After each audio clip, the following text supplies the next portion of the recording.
a show. But man, I'm a little disappointed it's a cliffhanger ending. Like, during episode 7, the episodes, 7 episodes, about an hour apiece. So, silly me. I thought they could wrap it up.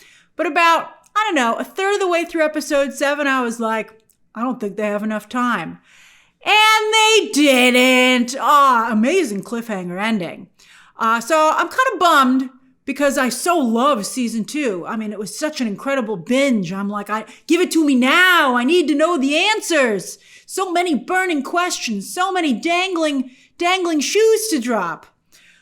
But I guess on the plus side, they filmed seasons 2 and 3 back to back. So we're not going to have to wait that long for the second half of the story, which is coming out sometime during the very next year, which is right around the corner, 2025. So we're basically getting think of it not as not a complete season 2, but a supersized season 2 spread out over a couple of months. At least that's what I tell myself. I'm a little bit bummed, but I'll get over it because the show's so freaking amazing. What do you think of this show? Oh my goodness. I hope people give it a shot. It's been a minute. And this was one of those pandemic sensations. And, it hasn't worked out so well for a lot of pandemic sensations. This new thing where Hollywood takes forever to tell the second season or the next season from animation to even live action is becoming a real problem. And I hope it doesn't get Squid Game too. But this is just so good. I hope it can break through that malaise of it's been too long. I'm even seeing people say it's been too long for Stranger Things. No show is safe. All right, so what we're going to do in this spoiler review is I'm going to talk about the big moments in the show, story moments, and then I'm going to rank. We love to rank shit. I'm going to rank the players and then the games. And of course, as always, I invite you to share your own thoughts and rankings down below. Also, that's a good way to kind of go through just so much material. As for my thoughts on the bigger themes of Squid Game, what's it all about? That's in my non-spoiler review, which went up a little bit earlier. So you can check that out because I can't talk spoilers, so I talked themes. All right, so first, the big swings in the story. It's actually so impressive how much they crammed in to these 7-hour-long episodes. I mean, a lot happens. It's pretty incredible, from having to get into finding the games, getting into them, then they go crazy, then they have a rebellion. Oh my God, it's so much stuff in just one season. So right off the bat, I was so skeptical when I clicked play on the first episode. I was like, where are you going to go from here? And I was like, this is amazing. Seeing Ji-hun's life after the games, taking over that hotel. I loved that. I thought that was such a clever idea. It was a great place to hide. It's interesting. No one noticed a closed hotel. But I guess, in that maybe whatever part of town that is, I thought that was just really, really smart.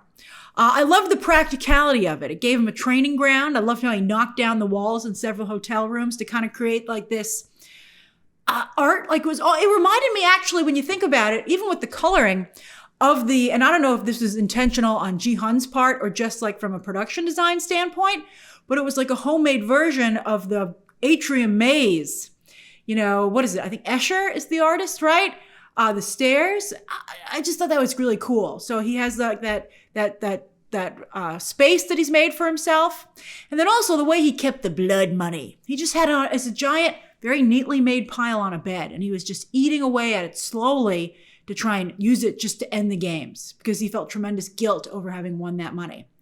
How much money is that? So I think I did I think I did it correctly, going from South Korea to US dollars. I think it's 32 million US dollars. I gotta say, it seems that kind of money goes a lot further in South Korea than it does in the United States, because I think he would have been out of that money a long time ago with this operation. I'd be like, because the gangsters, the criminals that he'd enlisted, and he'd be like, this is the bounty. And they'd be like, oh my God, that's so much money. I was like, how much money is that? But I'm like, you can only, he was offering so much. I don't think 32 would be enough if you were doing this story in the United States, which is interesting. I mean, when they say 45.6 billion, you're like, well, that's so much money. But I think it's just 32 million. Just 32 million. The society that we live in, which is what Squid Game is all about. All right, so on that note, I thought it was pretty shocking and very sad that many of the players were in so much debt. A shocking amount of debt. Again, the currency does not work in the favor of their stories. You're like, how much do you owe? But a lot of them seemed to owe money. The story made it seem like they had just taken it out for selfish means. Loans, gambling, bad investments. It was either selfishness or carelessness. But in the United States, at least here, and I'll be curious to hear your perspective on this, a lot of times when people are talking about lack of money, obviously those other things are factors, but a lot of it is the debt of expenses that should not be huge expenses. For instance, education, healthcare, childcare, elder care. A lot of these things are creating very bad financial situations for people in the United States, and I would wager probably in some other countries as well. So if they end up doing another Squid Game in a different country, that's an unexpected way in which the conversation might change. Why people are in a desperate enough position to play Squid Game. I don't think, maybe it's not as explained as well, because I'm sure that must be a factor in the situation for some of these players. Maybe it's not something that's talked about in South Korean culture. Maybe you just talk about the amount of the debt and you don't talk about the why. Surely some of those people took out those loans for those kind of purposes. I mean, obviously there are some players who are playing for a better life, but a lot of them were in just tremendous, just debt that they could not get out of except for this extreme opportunity. So, I mean, it was making them vote to continue the games. That's how much debt that they were in. Now, I was mesmerized by Ji-hun working with the former small-time gangster that he owed money to, and that the gangster was so taken with Ji-hun actually paying him back in full that it made him trust him. He was like, do you know how many other people who owe me money have done that? Nobody. So the way they looked for that recruiter, I thought was really interesting and totally unexpected. I was so in it. I was like, are we going to find him? Oh, this is interesting. And it just took so long. And I thought it was a pretty good system. I don't know how the recruiter was able to avoid them for so long. Plus, how Ji-hun crossed paths with the brother of the frontman, that policeman who had been undercover and was now working traffic. So when when Ji-hun started to speed, I was like, are they going to do what I think they're going to do? And they did. And it put such a smile on my face. I love that kind of payoff. That's hard to do. And not a lot of, for all the things that are written in all the spaces, you don't see this kind of masterful writing as often as you would want. I do think that the Jun-ho storyline, the police officer, right, sort of lost its way once the Squid Games got going again, right? Although it was an interesting twist that ship captain who had been helping this policeman search for the island for all these years, or what is it, maybe 1 or 2 years? Maybe it wasn't even a year. I think it was, I'm a little iffy on the timetable. But he'd been working with this guy for a long time. And it turns out he was in on the games and was intentionally making it so this police officer never found the island. Once when he was searching by himself and now that he was searching with a group. I'm surprised that mercenary directly confronted the captain at night in the pouring rain rather than go tell someone at first it is like something sketchy is going on. Let's all go and confront him as a group. I mean, and obviously the captain just killed that guy. And so now nobody knows what's going on. But it made me more interested in that storyline again. I was like, why do we have this storyline? I mean, I knew that Tracker in the Tooth wasn't going to work. I was like, are you kidding me? These Squid Game people are sophisticated. They've been doing these games for a long time and haven't gotten caught. They're not going to fall for that. So I was like, what are we doing here? And then it got kind of interesting again at the end. Another storyline that I felt lost its way is the female guard and the father from the theme park where they both work. And that father has a sick little girl who this female guard had bonded with, right? Now, as a huge theme park fan, I loved going behind the scenes and seeing these characters take their masks off. And by the way, what an interesting parallel, which I suspect is also intentional, that this woman goes from wearing this kind of suit that hides her identity to another one. I thought that was really great. And that one guy, by the way, who worked there was a hoot. I loved him. He made a big impression with a small role. I was like, he has a great energy. I can see why he has that job. He was great. I liked that I thought it was good that while she wanted to help the father and this little girl, and that she didn't think it was right to leave players barely alive so that their organs could be harvested. And so she was, they would shoot those, the people who were doing this off the books operation, just like before, they would kind of shoot the person, but then, it wasn't a kill shot. And so she saw that they were doing that, and then she would deliver a kill shot, and she made them plenty upset because she was really messing with their revenue stream. But yet, while she was willing to stand up in those ways, she was perfectly fine killing the players if they lost the game. Like, she had no problem with it. I mean, that was really an interesting duality, I think. I think maybe her being from North Korea is supposed to maybe be a factor there. And also the fact that she can't find her daughter. She's convinced that her daughter is still somewhere in North Korea. Other people are telling her probably not. But, I think that's created a weird emotional space for her as well. So lots to explore there. And I did think they kind of lost the thread on that. But, now we have a whole second half of the season, so we'll see where they go with it. I mean, I do think it's interesting. So obviously, the big, amazing season-making twist is that the frontman, In-ho, puts himself into the game as the new player one. And they did a great misdirect leading up to season 2, where they had posters once again for the two brothers, of brother against brother. They're not even interacting in this first part because it's In-ho and Ji-hun instead. That was fantastic. By the way, I liked every time somebody else from the behind the scenes recognized him, and they were like, they didn't say anything, but they're like, "What are you doing, buddy?" They didn't really know how to react. Because he seems to be having a crisis of conscience, as we see, during red light, green light, he's drinking, he's drinking heavy. He's like, he doesn't know what to do with himself. Although it's not like he's set up as someone who's having this internal conflict, but he's not a good person. He kills that other player during Mingle. We'll talk about that. And of course, he point blank shoots not only many of the rebels, but Ji-hun's best friend right in front of Ji-hun to make a point.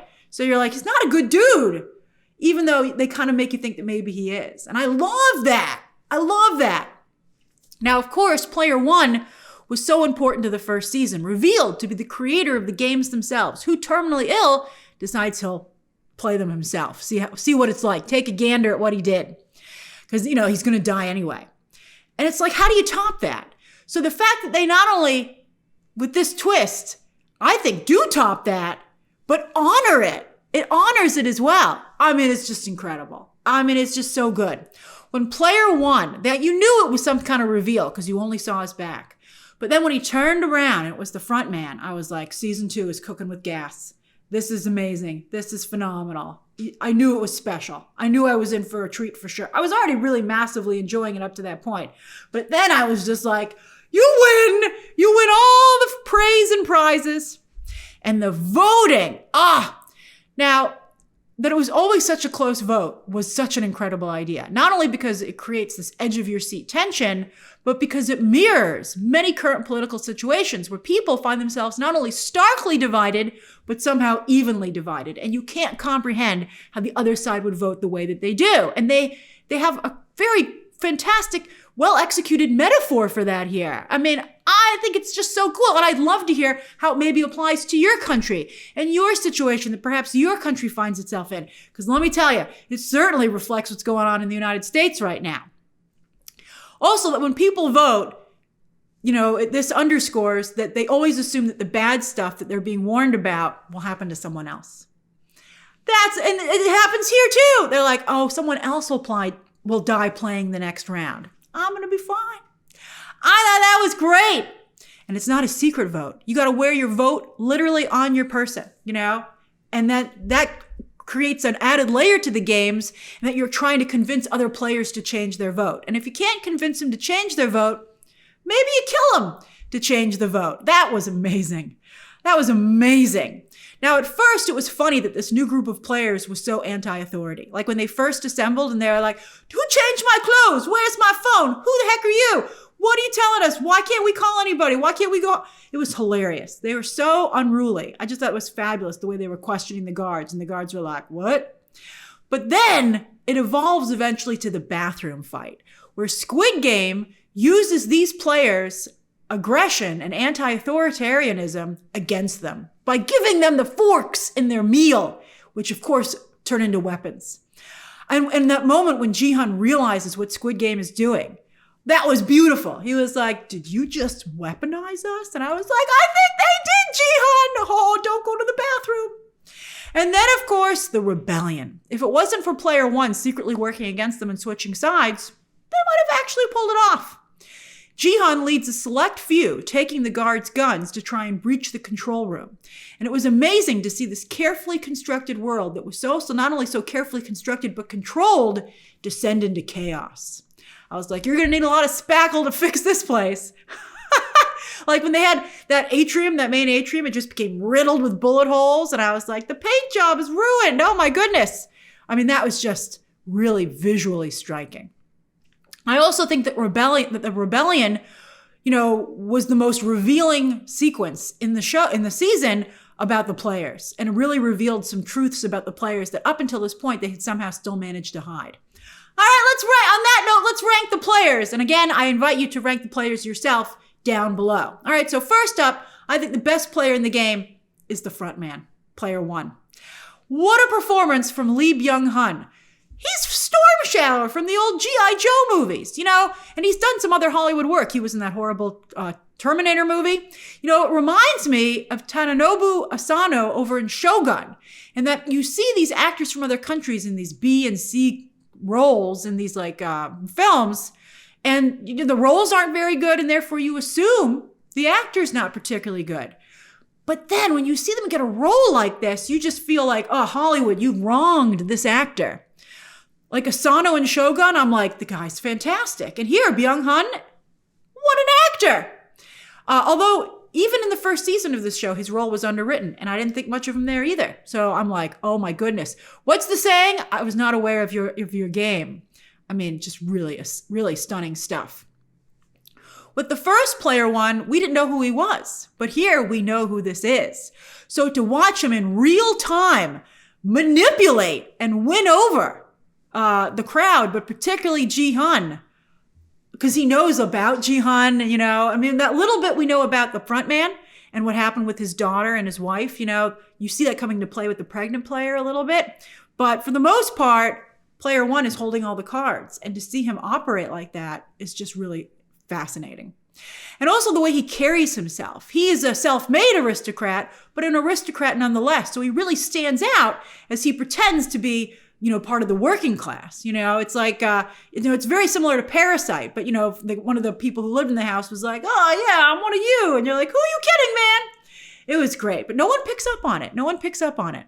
I guess because also, you're hyper-focused on survival.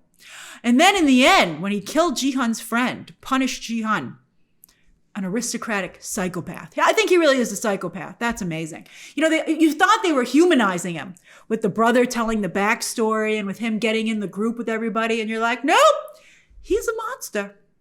All right, then second place, 456 from our first season.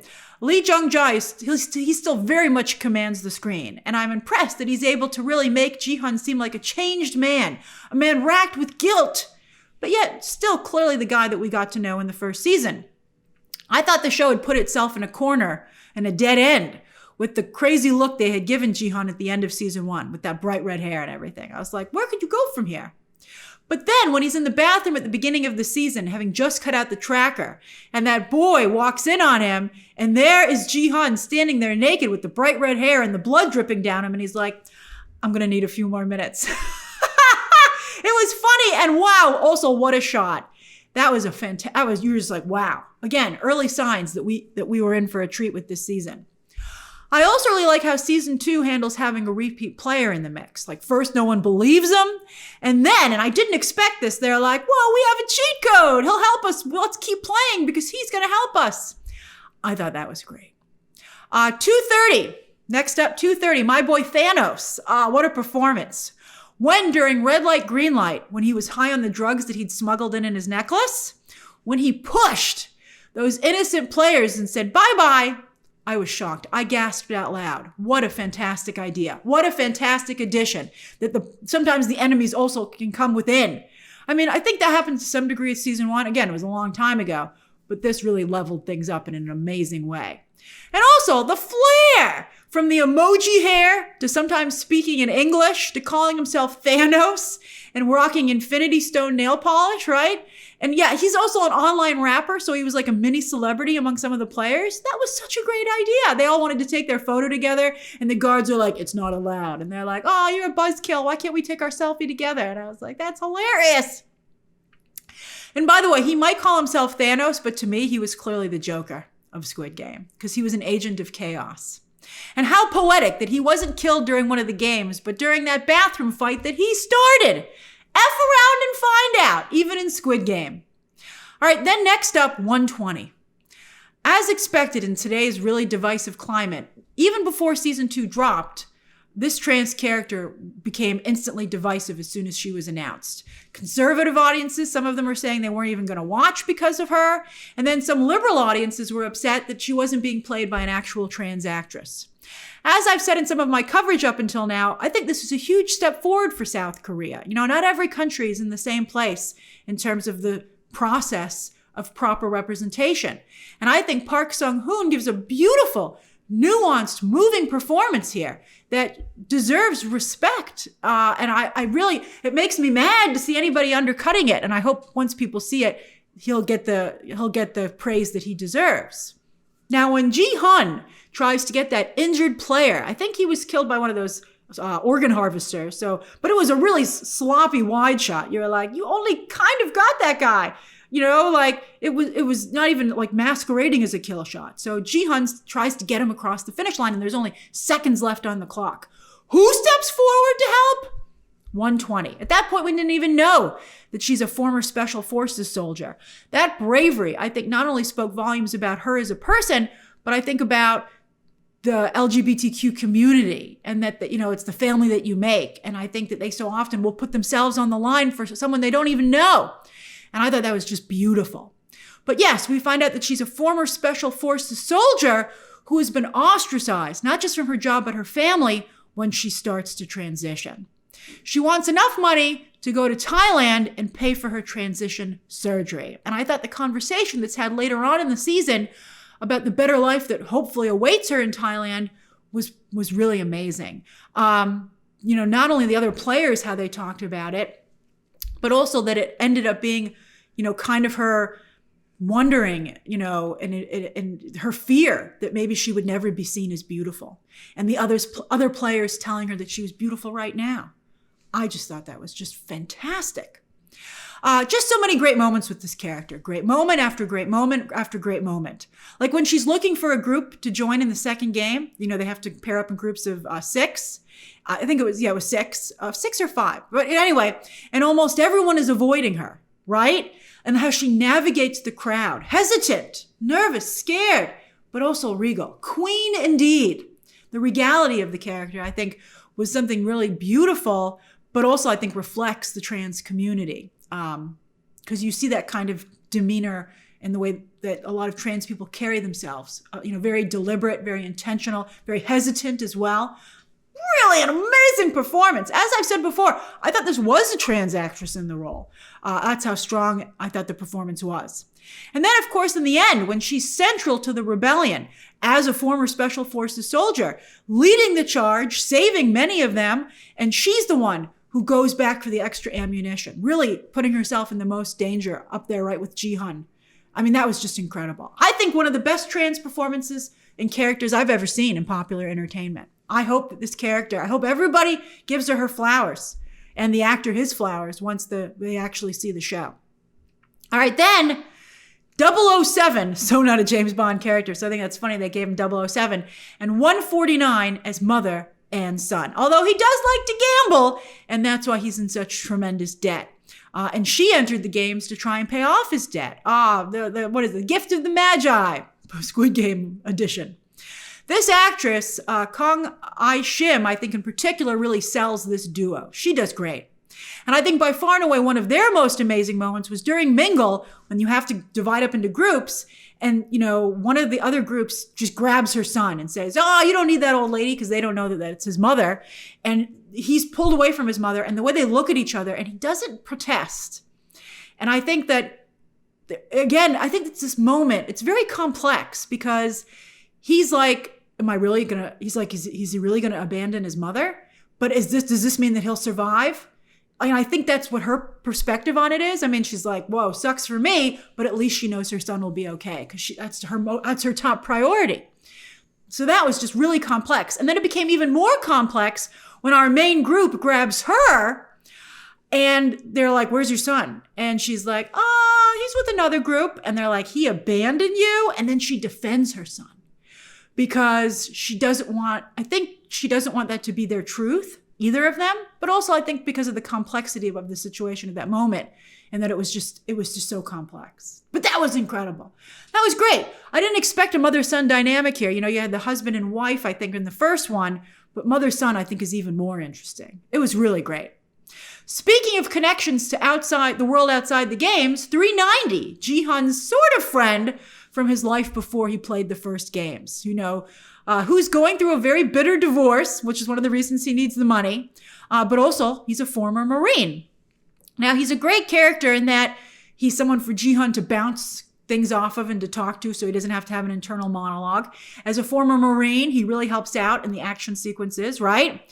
But also, he's clearly not a leader, which I think is a very interesting aspect to his character. He's a follower. And he's also a regular guy because perhaps his most fatal flaw is that he does not tell Ji-hun when player one, In-ho, kills that other player during Mingle, when they are three to a room when it's supposed to be two. He never brings that up. And I think that he doesn't because he is a regular guy. And like lots of regular guys, he just wants everything to be okay. So he'll lie to himself and others to try and just make things just go along and that everything's going to be all right. And it ended up killing him. That's amazing. All right, so who's left? 44. At first she seemed like an interesting commentary on fake faith and that she leans too heavily on her faith. But then when it's not working, she just quickly abandons it. So you're like, come on. I think that's a good play on a lot of reality contestants who are just bring religion into it and like not a very faithful way and more of like a transactional way. But then as the season went along and her former group had to abandon her during Mingle, I mean, what did she expect? She was so hateful and horrible. But then when she survived, she came back to them and put a curse on them. The actress here, Chai Cook-hee, kudos to her for making player 44 genuinely terrifying. I was like, I probably don't believe in that, but I wish it hadn't happened. That was pretty bad. That was great. I wonder what's going to happen. She seems to be gaining in power. So, now she has her own little gang. So is she the new Thanos now that Thanos is gone? Oh, I didn't even think of that. That's really interesting. They took out Thanos because, Squid Game, characters die. So who's going to be the antagonist going forward? That's brilliant. And now she has her own little gang, just like Thanos did. Then player 333 and 222. I love how their player numbers mirror each other because they're a former couple and perhaps future couple. We'll see if they both survive. Do you think they'd really have the guts to kill off the pregnant Squid Game player? Oh my goodness. So yes, this is the crypto scammer and his ex who is pregnant with his child. That's one of the amazing things about Squid Game. It is not afraid to go anywhere. So I think ironically, even though their stories are both so interesting, I don't think either of these actors really brings a lot to their roles, to be honest with you. I think it's all in the writing with them. I mean, they're fine, they're serviceable, but I think a lot of it is about the dynamics of the characters as written. That, her pregnancy, and then also him having scammed a lot of the very players who were playing the game right then. And the whole reason they need to play is because of a situation that he created for them. He didn't intentionally scam them, it seems. It seems that he was giving out investing crypto advice online and everybody suffered. Him, his girlfriend, his ex-girlfriend, and these other players. Then finally, 388. Yeah, I don't think he's a Marine. I mean, he might be, but here's my guess as to what the commentary is here. I think that tattoo is a fake. Remember he said he grew up with all sisters, which is why he was so good at what was considered a girls' game? I think that because of that, he probably has, understandably, difficulty, getting along with guys because he grew up with all girls. So I think that this is, I think as an adult, it's hard for him to bond with other men. So having this Marine tattoo is a shortcut and it just kind of gets him right in the door and breaks the ice and gives him something to talk about with other men. So I think he's a fake Marine. All right, then ranking the games. And again, I'd love to hear your rankings down below. So my favorite game by far, I wonder if we'll all have different ones or if we'll all have the same one. Mingle. From the elaborate merry-go-round theming, gorgeous, to the cruelty of the game. And it's not called Mingle here in the United States. I've never heard of this game. But of course, everyone knows the fear of being picked last or not at all. And I think this game, Mingle, here taps into that. And they had so many rounds. I mean, it was just torture, but like in the best way watching this episode. You're like, oh, again? You're going again? And then also that they kept changing up the size of the group that you needed to qualify. And I liked hearing the strategy as to what number they would choose next. I agreed. They were like, okay, they're going to go 2 next. Not only because, no, I think it was 3 or 2, but they're like, it'll leave some people out and there are only enough. Oh no, it was 2. And they'll create so many groups that there won't be enough rooms. So even if you find someone to partner up with, you won't necessarily get a room. And on that note, having to run and get a room added a layer of chaos to the situation. I mean, it was just amazing. So much tension across the board in every possible way. And the added wrinkle that if you cheated by putting too many people in a room, they had cameras in the room. So they knew if you cheated and they just killed everybody in the room then. And that's why player 1 broke that other player's neck, even though he had been in the room first. I mean, it was just an impossible, crazy situation. All right, then I actually have to go next with rock, paper, scissors -1. Now, I've never heard of this variation on rock, paper, scissors. But it was brilliant because it allowed the older gangster, because he had to pick which one to take away, to sacrifice himself for his younger henchman who he had kind of become a father figure for. They had such a light, breezy conversation. And then the dark turn that it had was part of what made this just so riveting. I mean, neither of these men had taken the recruiter seriously as a threat. Ji-hun had been like, wait for me. And they were like, we can take this guy. They could not. And then that he made them play this horrible game. It reminded me of something like in Seven or Hannibal Lecter, like that level of disturbing. So I'm not surprised that Mr. David Fincher, who of course did Seven, is in talks to do a potential Squid Game spinoff. Then the pentathlon. These games were crazy. Have you ever played any of these games? I'm trying to think what like American games for kids would go in here. Like every game is just playing on your phone. Or an iPad. That's hilarious. All right, so anyway, this was wildly intricate, and they had so many players to get through. The fact that they filmed it so beautifully and so effectively is stunning. It was surreal when the first team lost, and then the guards just stepped forward and executed them right there. I mean, I think at that point, a lot of the players still weren't taking it seriously, and I think that's when it started to get more real. And what a cliffhanger ending, when not our main group, but like the new group of people we were meeting, with the mother and son and the trans character and the witch, right? When they started their round and then they were like, go, and they stepped out of frame and then it went to black. That was the fastest click I've done to a next episode ever. I was like, oh my God, I got to see what happens next. Then red light, green light. The iconic game of Squid Game. But it was a neat twist this time that Ji-hun had played and was trying to help them and how he helped them. I thought it was great that nobody believed him at first. They were like, he's so full of it. He's just trying to make us lose. And it was a fantastic misdirect that the hot chick was the first one who was killed because you thought that she was going to stick around for a bit. That was amazing. Then I'm going to have to go with bread versus lottery. This was an amazing scene because it really set up the core of what Squid Game overall is about. That people almost always would rather risk it all to maybe get everything rather than take an ordinary, modest guarantee of survival, but what seems like less to them. Because it's a little bit like what you're saying about yourself. And we'll talk about that in a moment with Russian roulette. But that was amazing to me. Also, something I found very sad about this game was that I was surprised, I was caught off guard, because you don't hear about it a lot in Asia, but that South Korea seems to have a very bad homeless situation as well. And it just, we're all experiencing so many of the same problems. And, I wish I think we talk about it a little, but Squid Game, I think, is it's a global phenomenon because this pain is being felt everywhere. Parasite and the first Joker were successful for the same reason. All global phenomenons for the same reason. But I thought that was I felt so bad. It was so sad to see people suffering like that. All right, and then finally, Russian roulette.